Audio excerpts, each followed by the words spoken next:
ជំរាបសួរដល់សាធារណជននិងអ្នកសារព័ត៌មានទាំងអស់ជាទីរាប់អាននារសៀលនេះនាងខ្ញុំសូមធ្វើបច្ចុប្បន្នភាពជូនអំពីស្ថានភាពនៃការឈ្លានពានរបស់យោធាថៃមកលើដែនអធិបតេយ្យរបស់កម្ពុជានៅក្នុងយុទ្ធភូមិភាគទី4និងទី5គិតមកដល់ថ្ងៃទី14ខែធ្នូឆ្នាំ2025នេះគឺជាថ្ងៃទី8ហើយដែលយោធាថៃបានរំលោភបំពាននិងឈ្លានពានមកលើកម្ពុជាភាគីថៃនៅតែបន្តរំលោភបំពានលើបទច្បាញ់និងសេចក្តីថ្លែងការណ៍រួមស្តីពីកិច្ចព្រមព្រៀងសន្តិភាពរវាងកម្ពុជាថៃដែលភាគីទាំងពីរបានចុះហត្ថលេខាកាលពីថ្ងៃទី26ខែតុលាឆ្នាំ2025អំពីស្ថានភាពនៃការគម្រាមកំហែងនិងការឈ្លានពានបាញ់ប្រហាររបស់ភាគីថៃនៅតំបន់មួយចំនួនក្នុងដែនអធិបតេយ្យរបស់កម្ពុជាទី1ស្ថានភាពជួរមុខនៅក្នុងសមរភូមិទិសយុទ្ធភូមិភាគទី4ភាគីថៃបានបន្តបាញ់ប្រហារមកលើកម្ពុជាគិតចាប់តាំងពីវេលាម៉ោង8:00នាទីព្រឹករហូតដល់ម៉ោង16:00នាទីរសៀលនៅថ្ងៃនេះគិតមកដល់វេលាម៉ោងតាំងពីវេលាព្រឹករហូតដល់វេលាម៉ោង9:05នាទីយោធាថៃបានបន្តបើកការបាញ់ប្រហារកាន់តែខ្លាំងឡើងបន្ថែមទៀតនៅក្នុងភូមិសាស្ត្រភ្នំខ្មោចតំបន់អានសេះប្រាសាទខ្នាប្រាសាទព្រះវិហារនិងជាន់តែដោយប្រើប្រាស់កំភ្លើងធំនិងផ្សែងពុលសកម្មភាពរបស់យោធាថៃនៅបន្តធ្វើការបាញ់ប្រហារគិតមកដល់វេលាម៉ោង15:00នាទីរសៀលនេះដោយបន្តបាញ់សម្រុកបន្ថែមនៅក្នុងភូមិសាស្ត្រភ្នំខ្មោចបោះស្បូវជាន់តែប្រាសាទខ្នាដោយបាញ់កំភ្លើងធំពីចម្ងាយរថក្រោះបាញ់បំបុកដ្រូនទម្លាក់គ្រាប់បែកនិងភូមិសាស្ត្រតាសឹមគោល8ជុកអង្គញ់ផ្ទះតាមុកនិងតាថៅយោធាថៃបានបាញ់ចូលពីចម្ងាយបន្ថែមទៀតរហូតដល់វេលាម៉ោង15:00នាទីយោធាថៃបានវាយប្រហារបន្តនៅក្នុងភូមិសាស្ត្រប្រាសាទតាក្របីថ្មដូនដោយប្រើប្រាស់កំភ្លើងធំបាញ់ផ្លោងនិងផ្សែងពុលបន្ថែមទៀតចំពោះស្ថានភាពនៅក្នុងភូមិសាស្ត្រផ្សេងទៀតស្ថិតនៅក្នុងសភាពស្ងប់ស្ងាត់ប៉ុន្តែកងកម្លាំងរបស់កម្ពុជាយើងបន្តតាមដានដោយយកចិត្តទុកដាក់ខ្ពស់បំផុត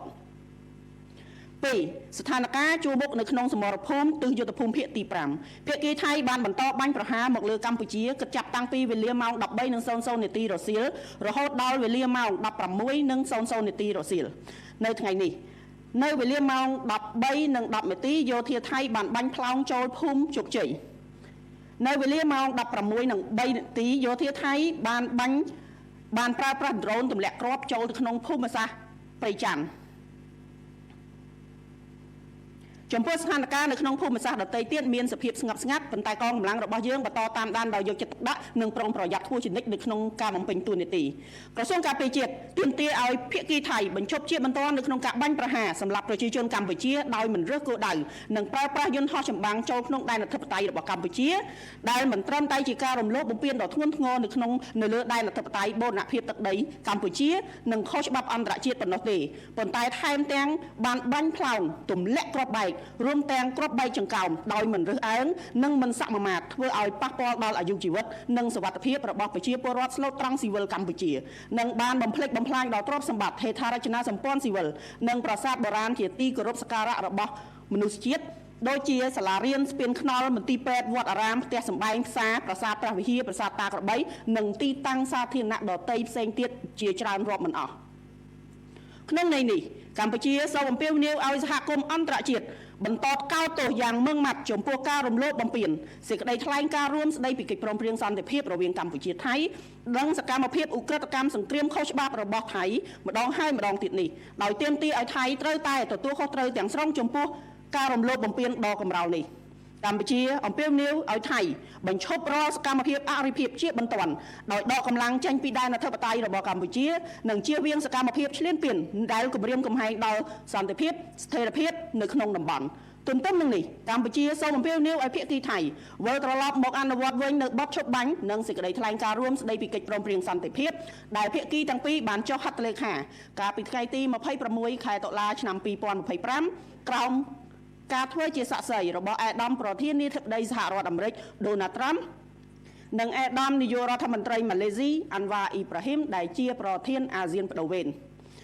កម្ពុជាសូមបញ្ជាក់សារជាថ្មីអំពីការបដិញ្ញាចិត្តយ៉ាងខ្ជាប់ខ្ជួនក្នុងការគោរពនិងការអនុវត្តតាមលក្ខខណ្ឌនៃបទជប់បាញ់និងសេចក្តីថ្លែងការណ៍រួមស្តីពីកិច្ចព្រមព្រៀងសន្តិភាពរវាងកម្ពុជានិងថៃប្រកបដោយសុឆន្ទៈនិងទំនួលខុសត្រូវខ្ពស់បំផុត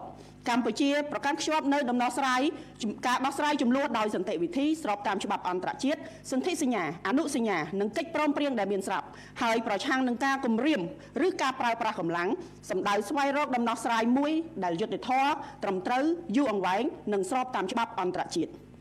ក្រសួងការពារជាតិនិងកងយុទ្ធពលខេមរៈភូមិន្ទសូមគូសបញ្ជាក់ផងដែរថាគោលដៅនៃការវាយប្រហារការពារខ្លួនរបស់កម្ពុជាគឺផ្ដោតតែលើគោលដៅរបស់យោធាថៃប៉ុណ្ណោះមិនមែនសំដៅលើគោលដៅជនស៊ីវិលនិងទីកន្លែងស៊ីវិលនោះទេកម្ពុជាតែងប្រកាន់ខ្ជាប់នូវការគោរពនិងការអនុវត្តរាល់កាតព្វកិច្ចទាំងឡាយដែលស្ថិតនៅក្រោមច្បាប់អន្តរជាតិជាពិសេសច្បាប់មនុស្សធម៌អន្តរជាតិយ៉ាងម៉ឺងម៉ាត់និងច្បាស់លាស់ជាទីបំផុតសូមគូសបញ្ជាក់ផងដែរថាវីរៈកងទ័ពកម្ពុជាបាននឹងកំពុងបន្តឈរជើងយ៉ាងរឹងមាំស្វាហាប់មោះមុតនិងនៅតែតស៊ូប្រយុទ្ធយ៉ាងស្វិតស្វាញតតាំងជាមួយនឹងសត្រូវឈ្លានពាននិងប្រុងប្រយ័ត្នខ្ពស់ជានិច្ចក្នុងការបំពេញតួនាទីរបស់ខ្លួនដើម្បីការពារបូរណភាពទឹកដីរបស់កម្ពុជាយើងក៏បញ្ជាក់ឡើងវិញនូវសិទ្ធិស្វ័យការពារដែនអធិបតេយ្យរបស់កម្ពុជាដោយដែលមានចែងនៅក្នុងច្បាប់អន្តរជាតិដើម្បីការពារបូរណភាពទឹកដីនិងប្រជាជនរបស់យើងទោះក្នុងតម្លៃណាក៏ដោយសូមប្រជាពលរដ្ឋទាំងអស់បន្តជឿជាក់និងលើកទឹកចិត្តដល់វីរៈកងទ័ពដ៏អង់អាចក្លាហានរបស់យើងដែលកំពុងប្រយុទ្ធតស៊ូយ៉ាងខ្លាំងក្លានៅគ្រប់សមរភូមិទាំងអស់រាជរដ្ឋាភិបាលកងទ័ពនិងប្រជាជនកម្ពុជារួបរวมគ្នាជាធ្លុងមួយក្នុងការការពារទឹកដីសេចក្តីថ្លៃថ្នូរនិងអធិបតេយ្យភាពរបស់យើងដោយអង់អាចក្លាហាននិងដោយមិនងាករេជាដាច់ខាតទោះបីក្នុងតម្លៃណាក៏ដោយ